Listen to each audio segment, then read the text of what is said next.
माझ्या भगवंताला काय पाहिजे आहे? त्या भगवंताला आपण धन देतो का?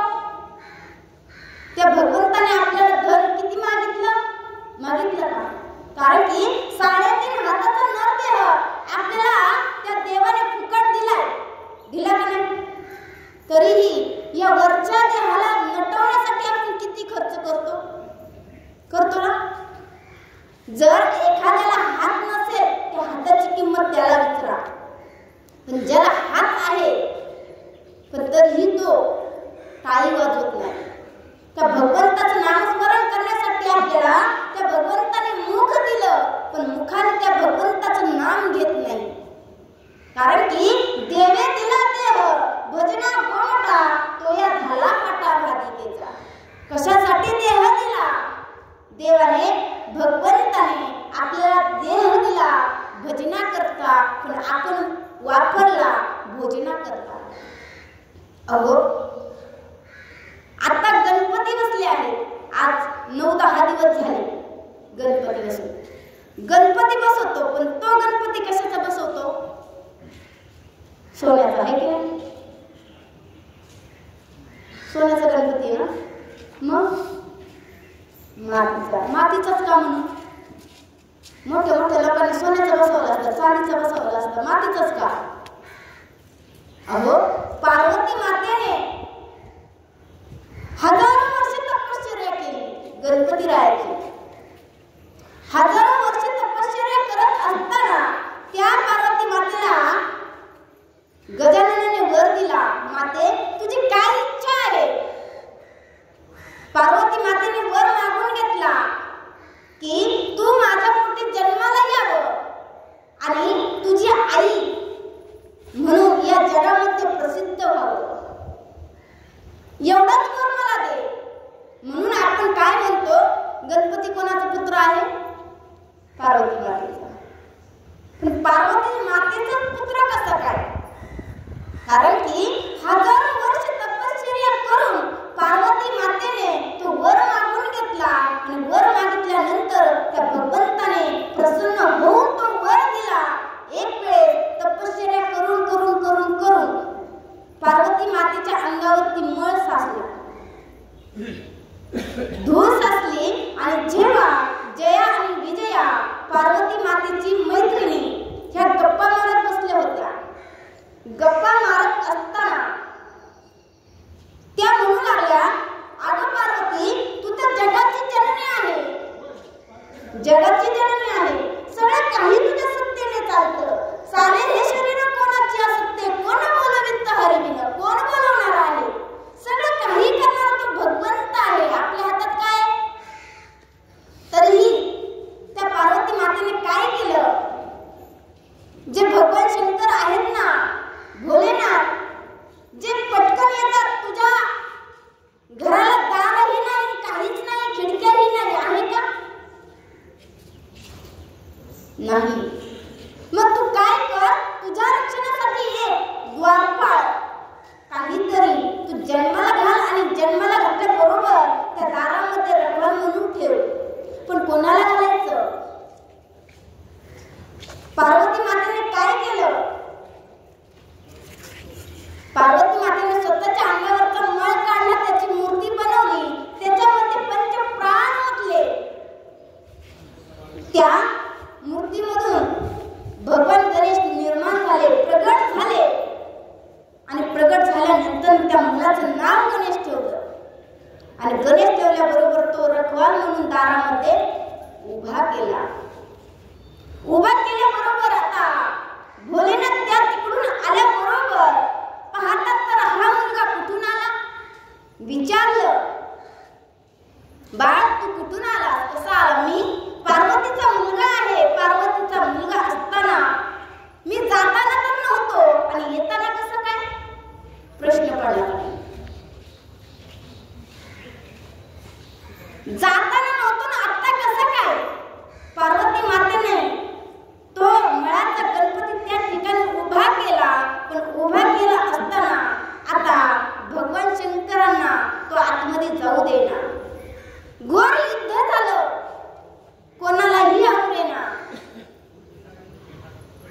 देव आले तरीही त्यांना आवडेना.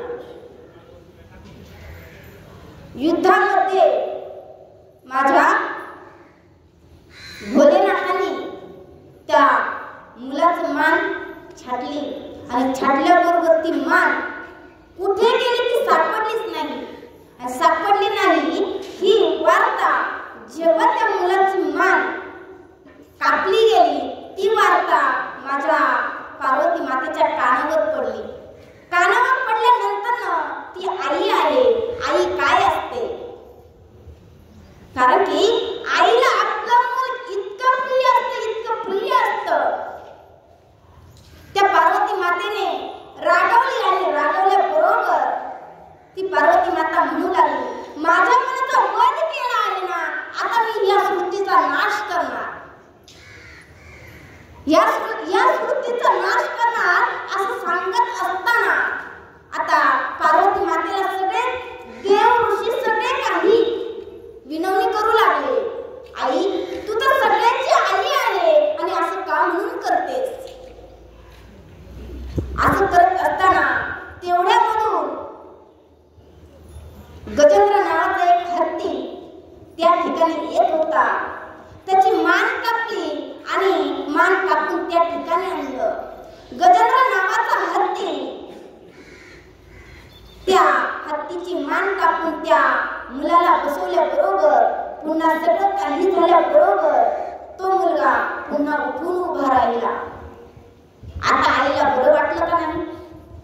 पार्वती मातेला एवढा आनंद झाला, एवढा आनंद झाला. गगनात मावेला एवढा आनंद झाला. कोणाला? पार्वती मातेला. किती आनंद?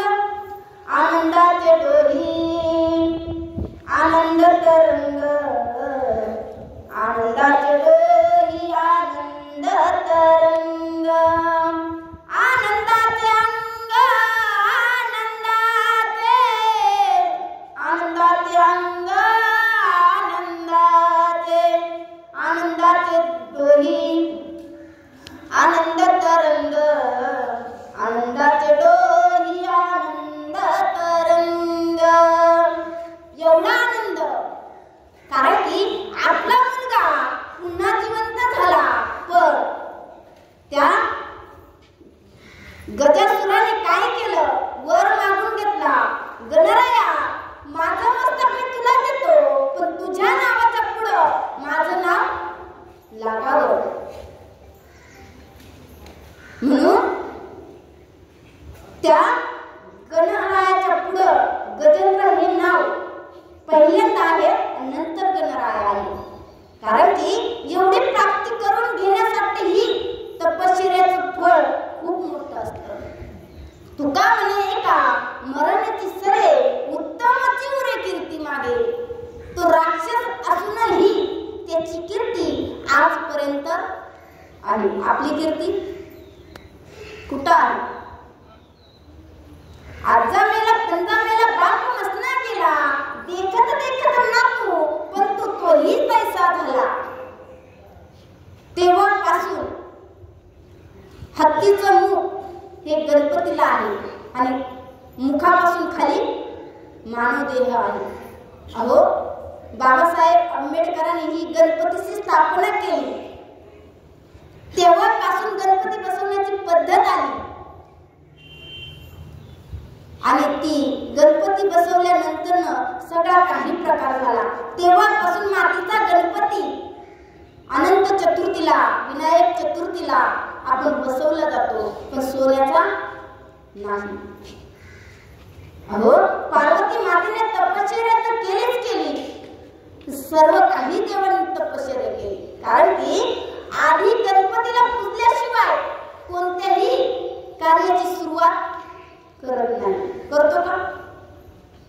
आधी गणराय आहे, मग बाकी सगळं काही आहे. माझ्या ज्ञानोबा रायांनी सांगितलं, ओम नमो ज्ञाता वेद प्रतिपाद्या. काय सांगितलं? आधी गणरायाची प्रार्थना केली आणि मग सुरुवात केली. माझ्या ज्ञानोबा रायांनी 16व्या वर्षी सगळं काही केलं. सगळा भगवंत आपलासा करून घेतला. अवघाती संसार सुखाचा करीन आनंदे भरीन तिन्ही लोक. काय केलं माझ्या भगवंताने? 16व्या वर्षी आपलं 16व्या वर्षाचं मुलगं काय करतं? हा, फक्त मोबाईल घेऊन खेळत बसतो आजकाल. हो, कारण की घडवायचं कसं आणि बिघडायचं कसं हे आपल्या हातामध्ये आहे. पण आपल्या हातामध्ये असूनही आपल्या हातामध्ये आजकाल फक्त आणि फक्त मोबाईल आहे, बाकी काहीच नाही. मग आता हा भगवंत आपण काय करायचे? जसं मरणाच्या वेळेस आपण जी इच्छा करू तसं मरण आपल्याला येतं ना. एक गुरु शिष्य, त्या गुरूंच्या आश्रमामध्ये भरपूर शिष्य शिकण्यासाठी होते. त्याच्यामधले 2-4 शिष्य गुरूंच्या इतक्या जवळचे होते, प्रिय होते. त्या गुरूंनी सांगितलं, अरे बाबा, माझा आता काळ जवळ आला आहे, मी आता जाणार आहे, पण जाण्याच्या आधी माझी एक इच्छा आहे, तुम्ही ती ऐका, मी तुम्हाला सांगतो. असं सांगितल्याबरोबर त्या गुरुजींनी सांगितलं, माझी शेवटची इच्छा काय आहे सांगू का तुम्हाला? सांगत असताना ते गुरुजी म्हणू लागले की मी मरण पावल्यानंतर जेव्हा मला स्वर्णावरती ठेवसाल, माझ्या चितेला अग्नी देसाल, पण अग्नी देत असताना सगळं काही होत असताना मी जर कोणत्या रूपामध्ये जर अग्नी दिल्यानंतर सगळं काही झाल्याबरोबर जसा मृदुंगातून आवाज येतो तसा कडकड कडकड कडकड आवाज त्या देहामधून येईल. असं सांगितल्याबरोबर त्यांना एकच वाटू लागलं. ते सांगितलं आणि गुरुजी आजारी पडले. काही दिवसाबरोबर ते मरणही पावले. मरण पावले गुरुजी, आणि गुरुजी मरण पावल्याबरोबर सगळी काही तयारी केली. अग्नी डागही दिला, पण 4 मुलांना माहिती होतं काय? आपल्या गुरुजींना अग्नी दिल्यानंतर कडकड कडकड असा आवाज आला की ते मोक्षाला गेले. त्या 4 मुलांचं लक्ष फक्त कुठं आहे? कडकड कडकड आवाज येतो का नाही त्याच्यावर. एका मुलाकडे पाहिल्याबरोबर त्यालाही वाटायचं तुला आवाज आला का? तो म्हणायचं नाही. पण खुनवा खुनवी त्या 4 जणांची चालू होती, पण कोणालाच आवाज आला नाही. काय करावं? सगळं काही शांत होस्तपर्यंत ती 4ही मुलं त्या ठिकाणी थांबली. कारण की आता तरी कडकड कडकड कडकड असा आवाज येईल, पण आवाज आला नाही. मग पुन्हा घरी आले. 1 महिना गेला, 2 महिना गेला.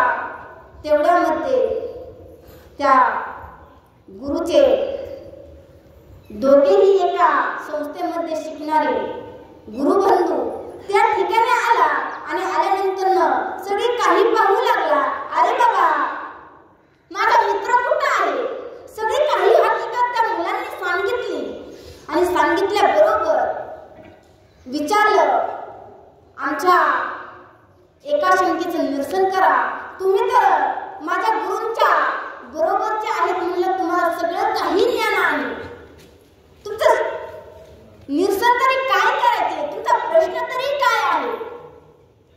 असं सांगत असताना त्या मुलाने सांगितलं, आमच्या गुरूंनी आम्हाला असं सांगितलं होतं, पण त्या चितेमधून कडकड कडकड असा आवाजच आला नाही. हे कारण काय बरं? आमचे गुरु कोणत्या पदवीवर गेले?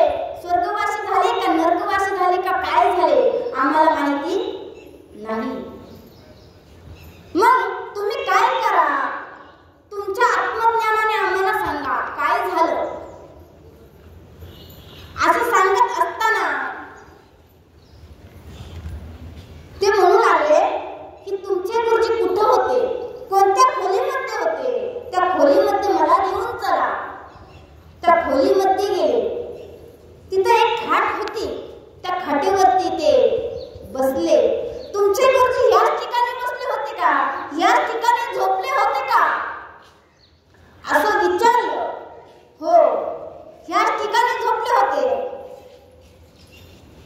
जो गुरुबंधू होता ना त्या ठिकाणी झोपला. अहो महाराज, तुम्हाला आम्ही प्रश्न काय विचारलाय आणि तुम्ही झोपण्याची कृती करता, असं का म्हणून? असं म्हटलं बरोबर. ते म्हणू लागले, तुमचं प्रश्नाचं उत्तर मी देण्याचं कारण तुम्ही मला सांगा, तुमचे गुरु या ठिकाणी झोपले होते का? हो, या ठिकाणी झोपले होते. असे झोपले होते का? उजव्या कुशीवर झोपले होते का डाव्या कुशीवर झोपले होते? अहो, पुन्हा प्रश्न केला, उजव्या कुशीवर डाव्या कुशीवर? आमचा प्रश्न काय, तुम्ही काय विचारताय? असं म्हणत असताना त्या ठिकाणी एक खिडकी होती. खिडकी उघडण्यासाठी सांगितली आणि खिडकी उघडण्यासाठी सांगितल्याबरोबर खिडकी ही उघडली. त्या खिडकीच्या बाहेर एक बोराचं झाड होतं. बोराचं झाड असताना त्या बोराच्या झाडाला छोटी छोटी छोटी छोटी अशी बोरं लागली होती. ते गुरुजी आहेत ना त्या ठिकाणी पाहू लागले, खिडकीच्या बाहेर काय आहे? बोराचं झाड आहे. त्या बोराच्या झाडाला छोटी छोटी छोटी छोटी अशी बोरं लागली होती. अहो, मग ते सांगू लागले गुरुजी, तुमचे जे गुरु आहेत ना ते त्या बोराच्या आतमध्ये जी आळी आहे ना त्याच्यामध्ये ते गुरु आहेत. असं कसं बरं? आमचे गुरु तो ज्ञानी होते आणि आळीमध्ये जाऊन त्यांचा जन्म आळीच्या मध्ये कसा काय?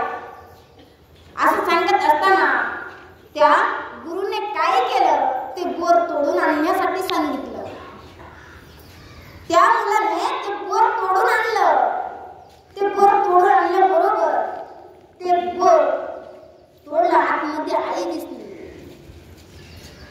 ती आळी बाहेर काढली आणि उन्हामध्ये 5 मिनिटं खाली टाकली.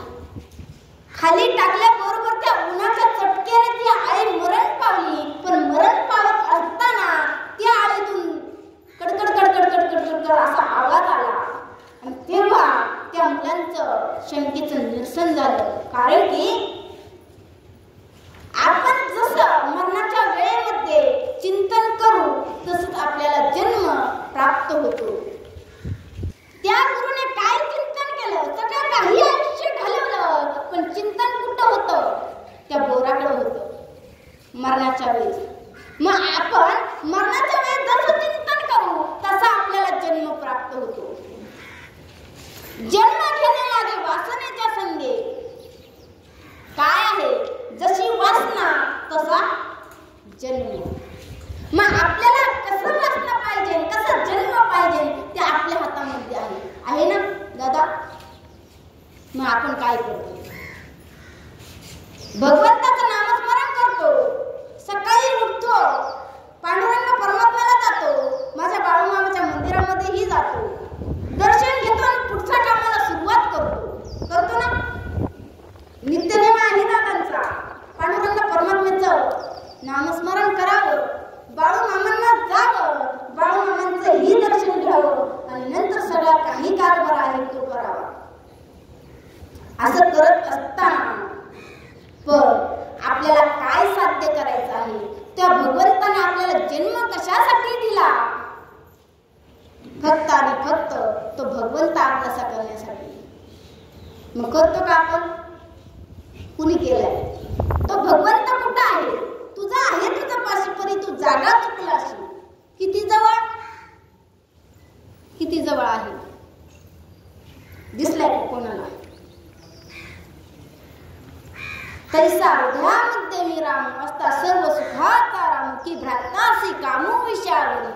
असा माझा भगवंत आपल्या इतक्या जवळ आहे, इतक्या जवळ आहे. अजून किती जवळ आहे?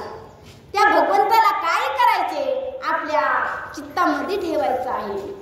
कारण की तो भगवंत, तू म्हणा हे मी चक्री माझी भजनी प्रेमधरी सर्वत्र नमस्कारी माझा ऐकाते. असा माझा भगवंत आपल्या एवढ्या जवळ असताना तो भगवंत आपल्याला कधी दिसला? सापडला का? धरला का आपण? कोणी कोणी धरले सांगा बरं. खराडे बाबा धरला का? हा, जनाबाईने धरला. धरला